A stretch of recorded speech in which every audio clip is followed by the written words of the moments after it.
everybody, it is Romania Black, and we are on the season finale of Hazbin Hotel Season 1. And I'm super excited because this is not the end of Hazbin Hotel. They are going to do a Season 2, which is really, really exciting. So I would love to, down the road, be able to react to a Season 2. I know I have a lot of like seasons building up that are new seasons up and coming with other shows, so it will definitely be on that list. I'm going to add it to it because I was always fascinated by this series from the pilot. I thought it was a really interesting opportunity to do a more adult themed cartoon, because even though anime, which is my primary thing on the channel, is huge, I mean, it's a global international art form, but I have always appreciated how Japan and Korea, China, like several different cultures on the eastern side of the world, in relation to where I am, they definitely view art not only as a media to be taken seriously,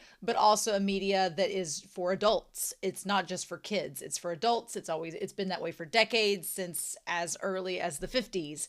And so I feel like in American and Western cultures, animation is often treated as, oh, it's just for kids and teens. And it's like, no, it very much isn't a form for adults. So I've always liked the idea of Hazbin Hotel being like a contemporary cartoon show for adults. And the fact that it's a musical too is a fun twist with it. The fact that they got Broadway singers to be the voice actors, I think is always really relevant, because, you know, you need somebody that can sing, and not all celebrities that do film can sing. So I think that they made some really, really good choices. I've really liked this season overall. I've really liked the character development and some of the routes and the jokes that they've taken with it. And it leaves a lot open that's left unanswered that could be developed in Season 2, which is exciting. So yeah, I really, really appreciate that. But I'm curious how this is going to end.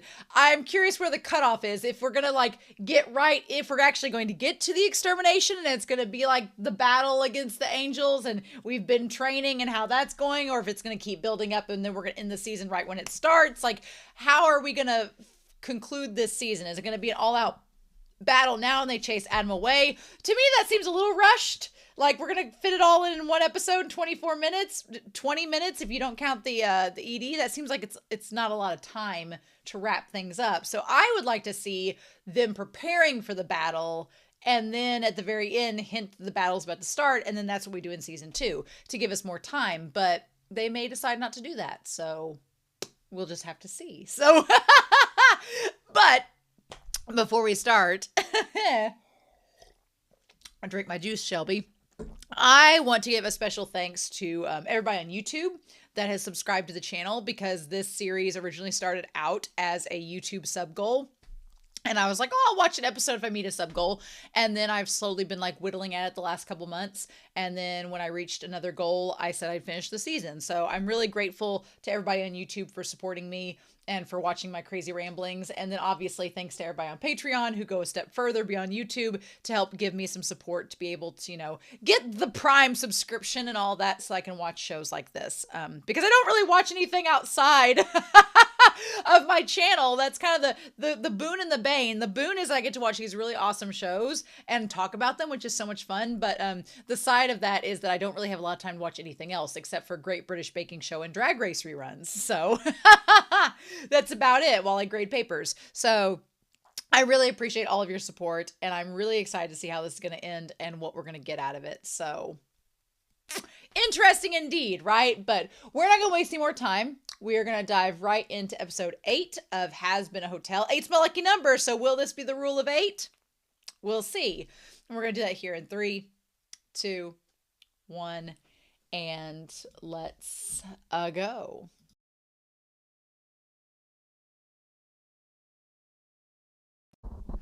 All right. That was a really solid season finale. I liked that a lot. I didn't know. I'm so used to anime where they build something up, and then I'm very used to the anime structure and the tropes and everything with it, which are different than Western animation for sure. I feel like one thing that is nice about anime in relation is that it takes its time to build up different scenarios and then slowly lets them play out and gets you excited for what's to come, builds it up. And this did have that initial battle happening. The thing that I did like about it was that they did set up some things for season 2 to like get you to be like, okay, well, what's going to happen now? What's the deal? Alastor is the one I'm most interested in. Lilith is okay. We'll talk about Lilith here. I'm going to talk about her just hanging out on the beach while everybody's suffering below her. And what her deal is. So we'll talk about her. But Alastor, I think I'm the most interested in. And then Serpentius is in heaven. So that's the thing. It worked. The hotel worked. He ended up going to heaven. Okay. He kissed the woman that he loved, risked his life to save them all, and he ended up in heaven. So that's a thing. They don't know how that happens, but it's a thing. Okay. Adam's dead, which is insane to me. He's just gone. Okay. It would be hilarious if they just had like different biblical like father figures throughout, like come back in, like so you have Adam, and then if they had just different like they had Levi and Benjamin, they had like different other figures come in too, and they all had different personalities. I don't think they're gonna get that far into it, but that'd be interesting. But yeah, Adam getting killed by Nifty was not what I expected, but we're going to talk about it. So we need to go through this episode. But yeah, I think the Alastor storyline is probably the one I'm most interested in. But let's talk about this. So yeah, we basically had everybody getting ready to go and training up. And Vox has like pay-per-view tickets to see what's going on in all of this. Serpentius, if anybody was going to get from hell to heaven in this season, it most definitely was Serpentius. He was so but here's the thing, Serpentius was precious to begin with. He was like the easiest one to make it because he was definitely the most sweet and precious and innocent out of all of them. Who would be the hardest? And I'm not meaning that as a sex joke. I would say probably the hardest one to get into heaven is going to be Alastor for sure. There's a question, the Alastor altruist. I wonder if there's like any figure. It can't be spoiled. It's the end of the season. Alastor altruist. I don't know. I feel like Alastor altruist. I feel like that's just still like, angel dust. It's like a whole name that he gave himself. Alastor's so interesting in this episode. We're going to go talk about it. I feel like Alastor would be the hardest person to get into heaven, if not Nifty, which I think is why Alastor likes Nifty. We'll talk about them. But Serpentius being the most precious. And he's like, if you see the angel, stab it. And of course she goes after angel dust and it doesn't end up working. So yeah, we build everything up and get them ready. And Vox and the V's are all going to watch them go down. And he's going to televise it, which is, a choice. I do like that they decided to party it up the night before, like the last stand. And Alastor's like, well, look, isn't this just very... Of course, Alastor would find it interesting because it very much goes in line with his like 20s vibe and the very like Custer's last stand and like the night before a big battle, like have all the moments. I kind of wanted the episode to be just this, the last stand and building up for everything. But I realized that might have been too drawn out. And so the pacing of this episode is fine. I'm perfectly fine with it. I think it worked out really good. I didn't expect them to this episode wasn't like it was a full on battle, but it wasn't like a full scale war.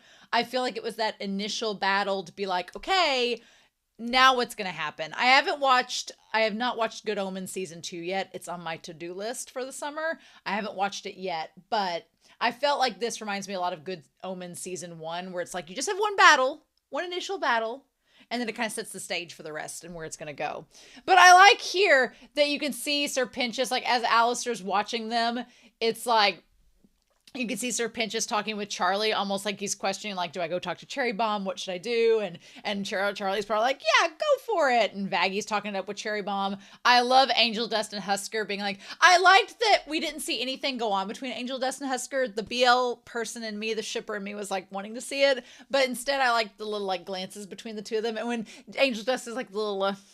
like after Husker, it was so cute. I was like, yes, love that. But Alastor saying it's been a surprising thrill to witness these wayward souls find connection.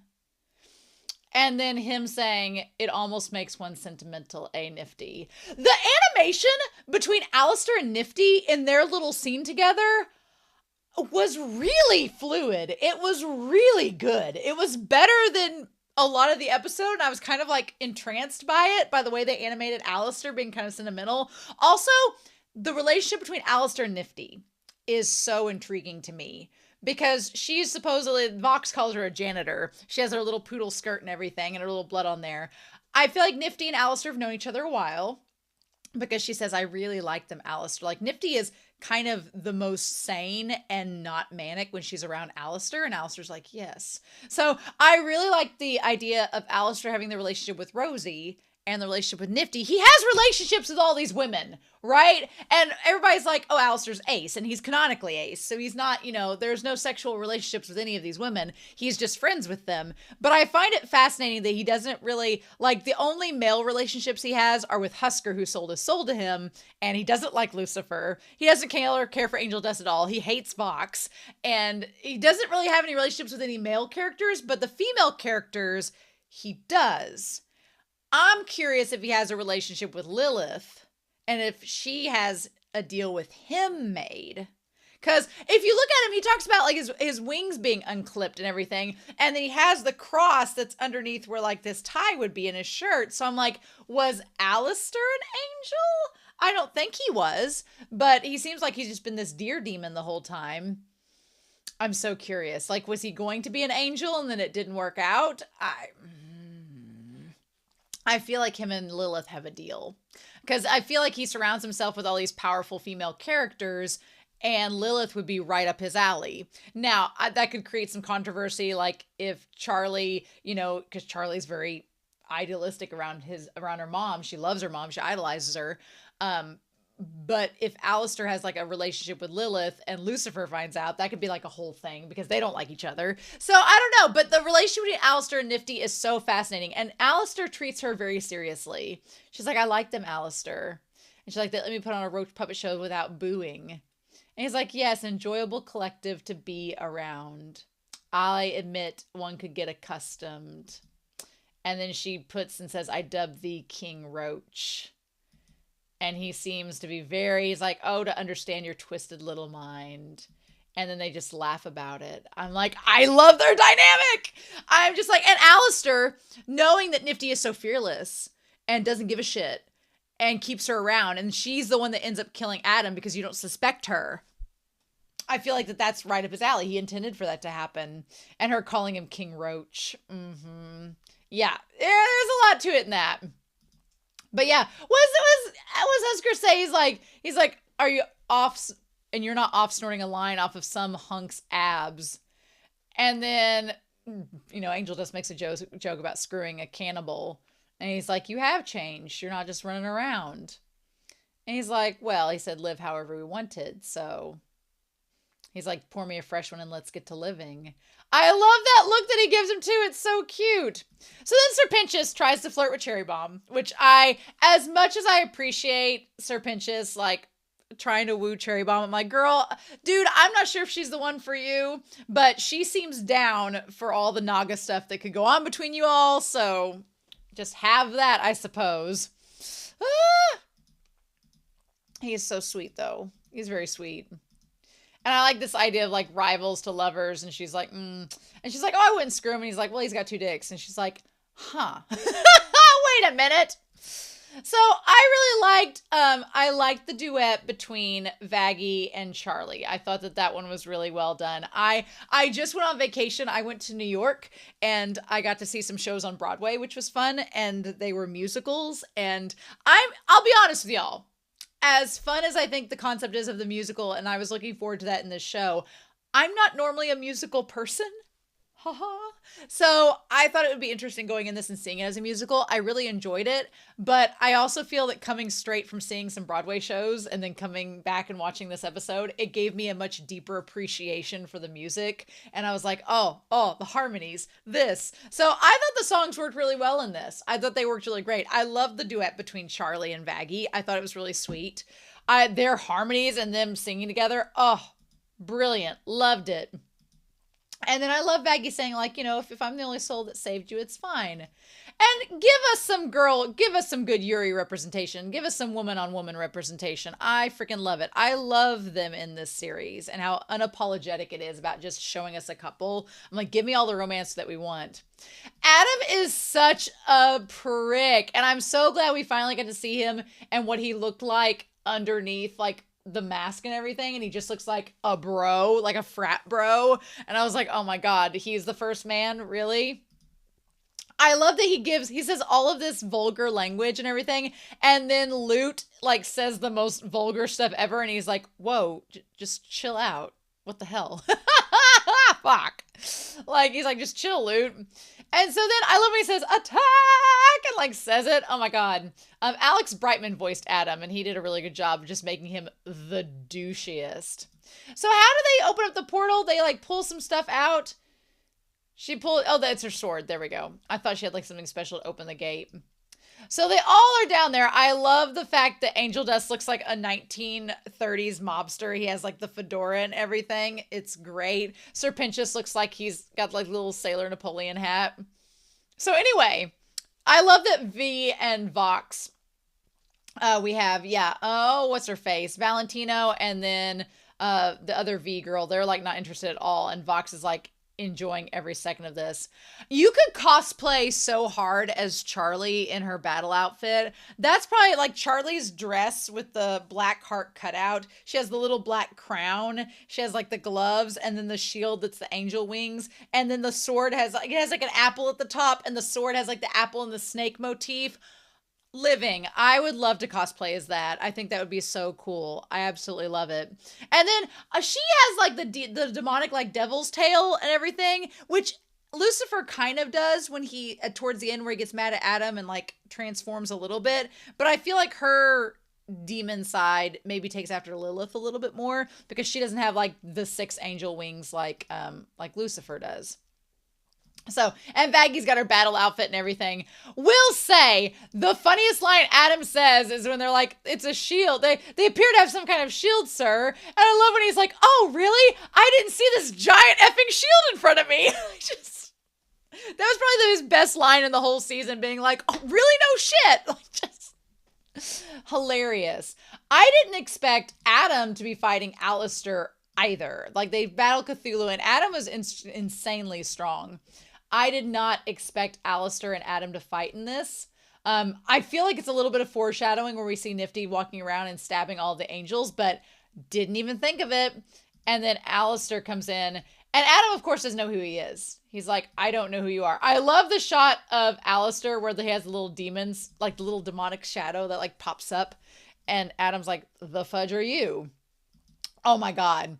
But Vox, if there was any question about Vox, like, having some pent up repressed sexuality towards Alastor, it's apparent after this episode. I love that he's just being the most, and the other V's are like, really?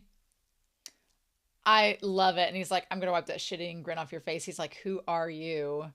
I like Alastor holds out his hand like he wants to make a deal with him. Interestingly enough, Alastor's power comes from the microphone, which makes sense. He's the radio demon. It would come from the microphone, letting his voice be amplified and be heard. That makes sense.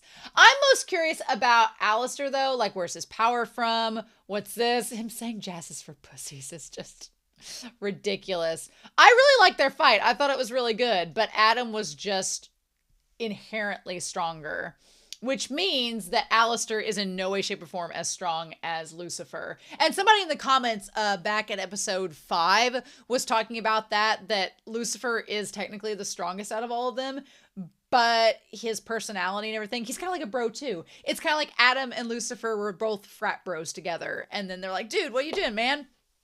Also, Lucifer implying that he had sex with Eve and also got with his other wives. I'm like, oh my God. So yeah, fun times. He's like, you should know better than anyone what a soul can accomplish when they take charge of their own fate.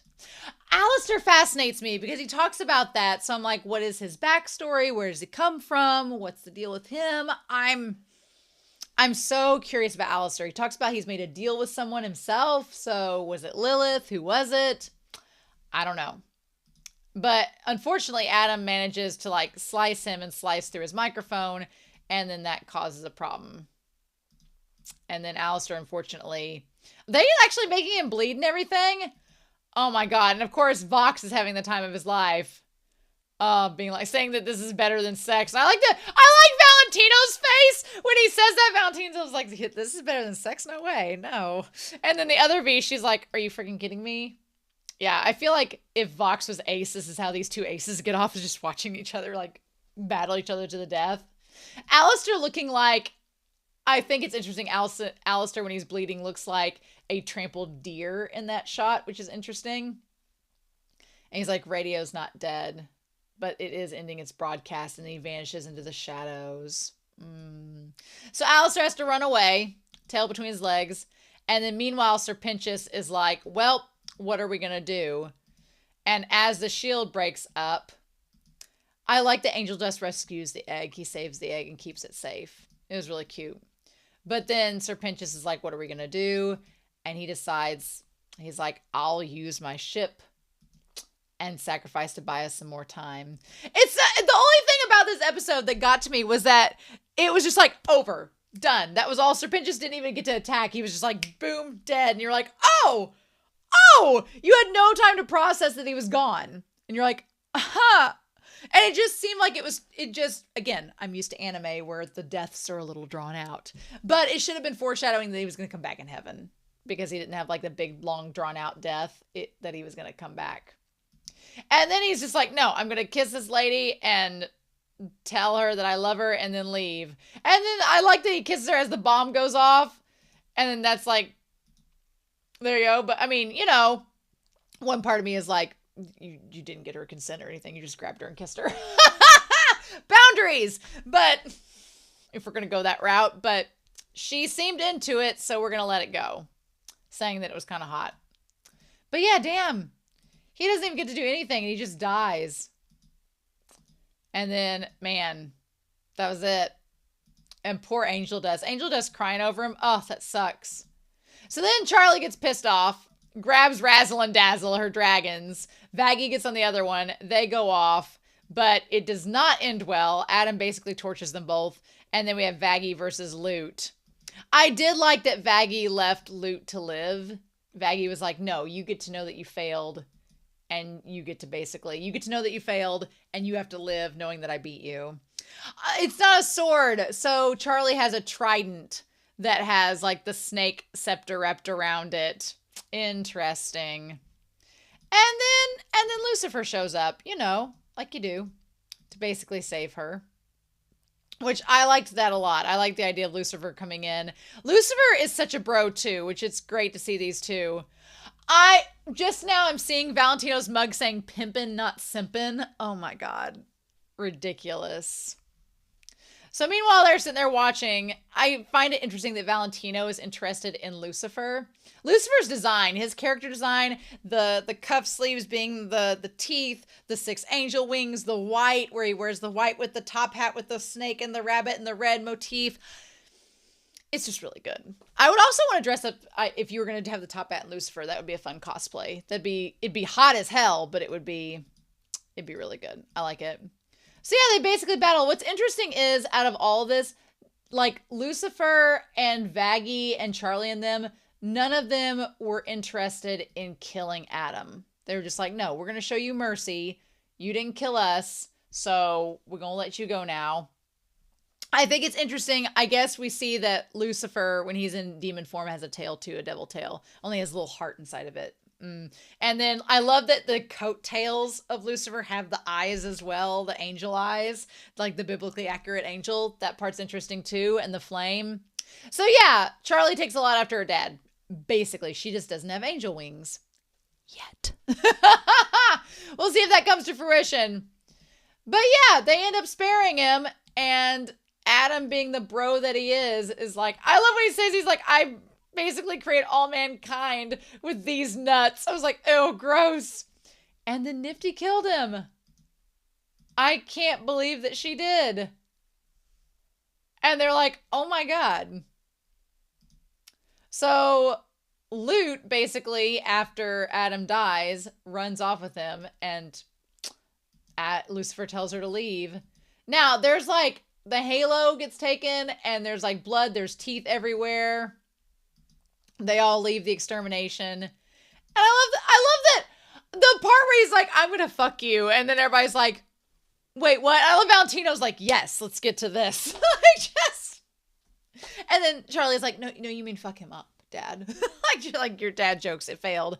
Everybody looks so worse for wear. They're just covered in golden angel blood.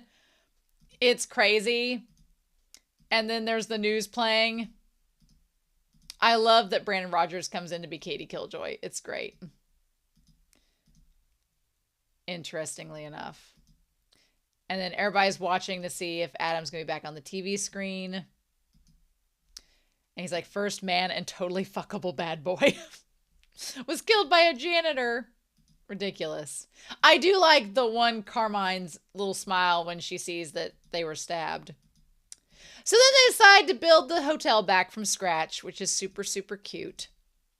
And then they start talking about the sacrifice. They sing their song. I like that they all work together. It's cute. Her little crown keeps switching from being the demonic crown back to being the other side of it is golden, which is interesting. I also like when Lucifer has like his sleeves rolled up. He looks like a candy striper, kind of, which is interesting. He looks like he works for a circus, which kind of fits the motif with him a little bit, but it's super cute. So then they all start to build the hotel back together. Nifty looking around, getting things. The cat's still around. I like that the cat becomes, oh, he took the cat and the cat becomes like a keyblade, and that's what rebuilds the hotel. Oh, I was like, what is he using? Is that like a keyblade from Kingdom Hearts? The hotel key, the cat becomes the key that builds the hotel back. Oh, interesting. The cat definitely has a function. So yeah, and as they're building everything, I like that Alastor is in no part building anything.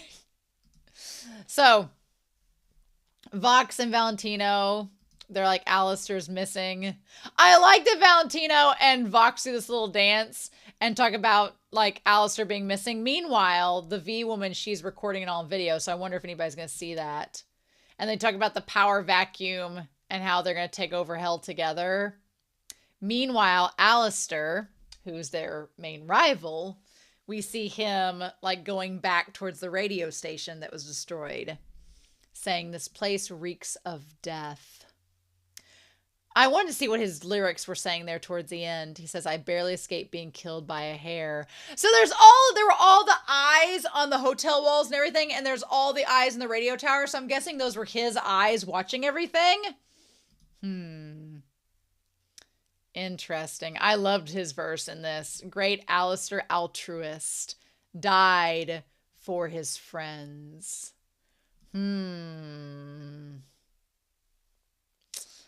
Sorry to disappoint, but that's not where this ends.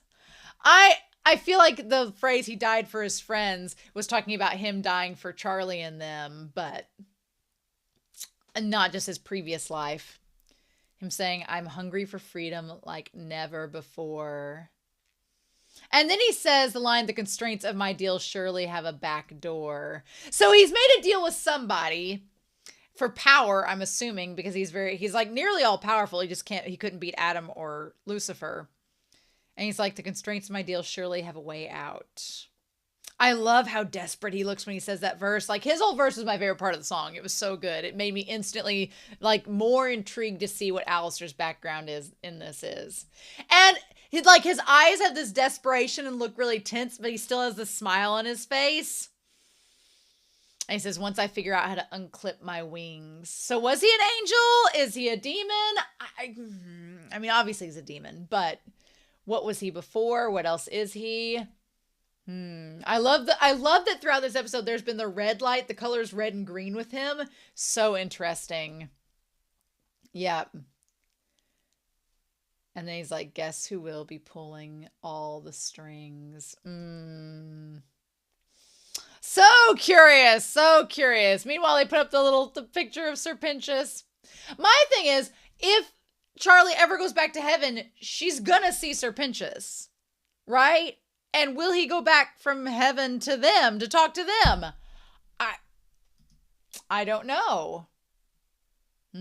But they rebuild the hotel, and then Alastor shows back up. I love Husker's like, damn it, I didn't get out of my deal. I was gonna get out of my deal. I love that Husker's like, oh, damn it.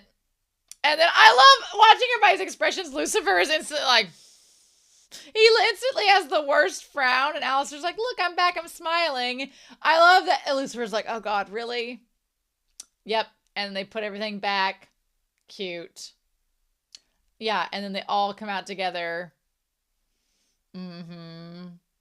I like that it kind of goes back to the pilot a little bit, where the final song kind of reflects on that.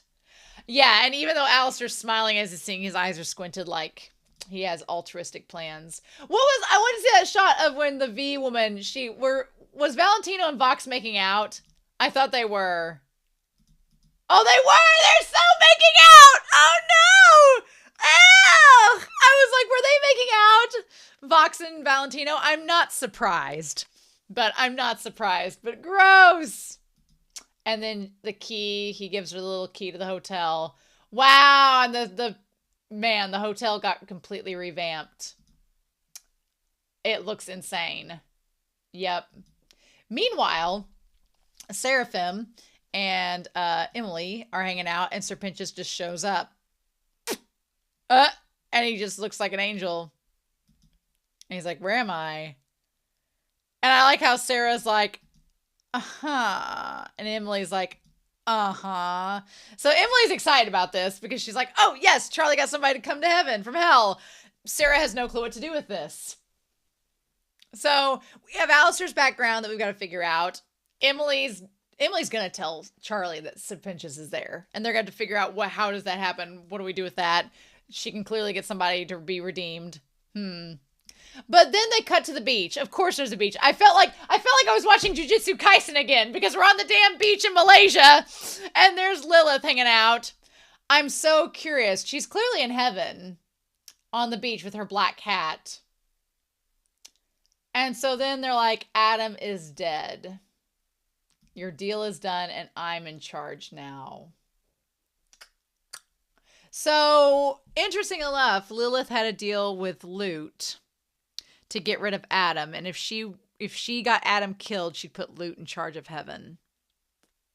Huh. Interesting. And so then she says, your brat is threatening the foundation of heaven. So if you want to stay here, go down there and stop her.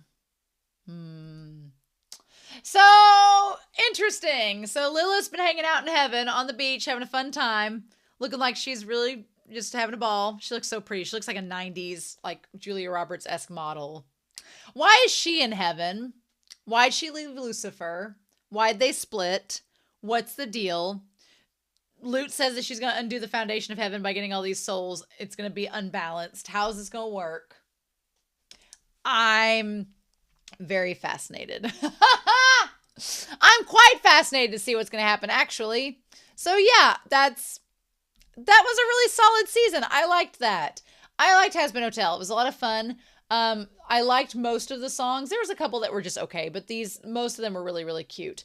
And I'm now super curious to see what all we will get with season 2. So that's exciting. That's going to be a lot of fun to watch and see what goes down. But I'm curious to know what you all thought of this season as a whole, what you all think is going to happen in season 2. I'm assuming no spoilers because I don't know what else information is out there, but I'll be really excited to see season 2 when it comes out, and that should be a lot of fun. So in the meantime, I hope you all have a wonderful week. Please stay safe, take care, and yeah, I'll be back on the channel with more reactions. Bye!